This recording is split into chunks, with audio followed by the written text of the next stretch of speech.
You have meddled with the primal forces of nature, Mr. Beale, and I won't have it. Is that clear? You think you merely stopped a business deal? That is not the case. The Arabs have taken billions of dollars out of this country, and now they must put it back. It is ebb and flow, tidal gravity. It is ecological balance. You are an old man who thinks in terms of nations and peoples. There are no nations. There are no peoples. There are no Russians. There are no Arabs. There are no third worlds. There is no West. There is only one holistic system of systems. One vast and immane, interwoven, interacting, multivariate, multinational dominion of dollars. Petro-dollars, electro-dollars, multi-dollars, reichmarks, rins, rubles, pounds, and shekels. It is the international system of currency which determines the totality of life on this planet. That is the natural order of things today.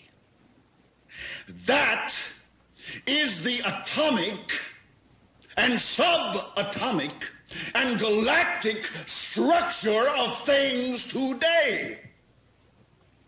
And you have meddled with the primal forces of nature. And you will atone. Am I getting through to you, Mr. Beale? Get up on your little 21-inch screen and howl about America and democracy.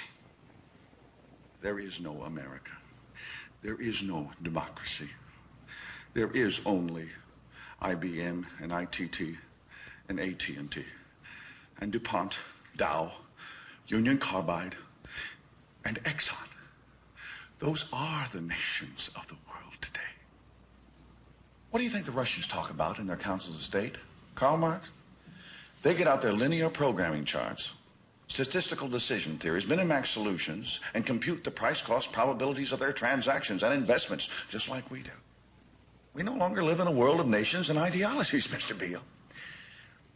The world is a college of corporations, inexorably determined by the immutable bylaws of business. The world is a business, Mr. Beale.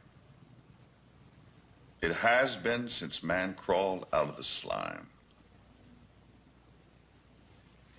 And our children will live, Mr. Beale,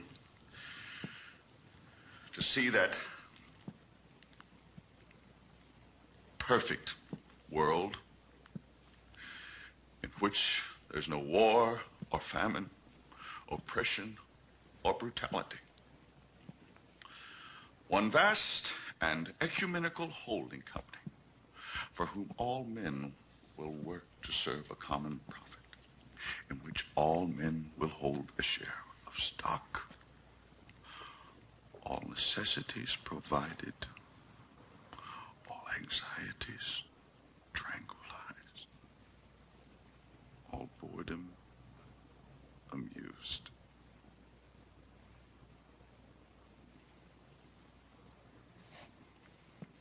And I have chosen you, Mr. Beale, to preach this evangel. Why me? Because you're on television, dummy. 60 million people watch you every night of the week, Monday through Friday.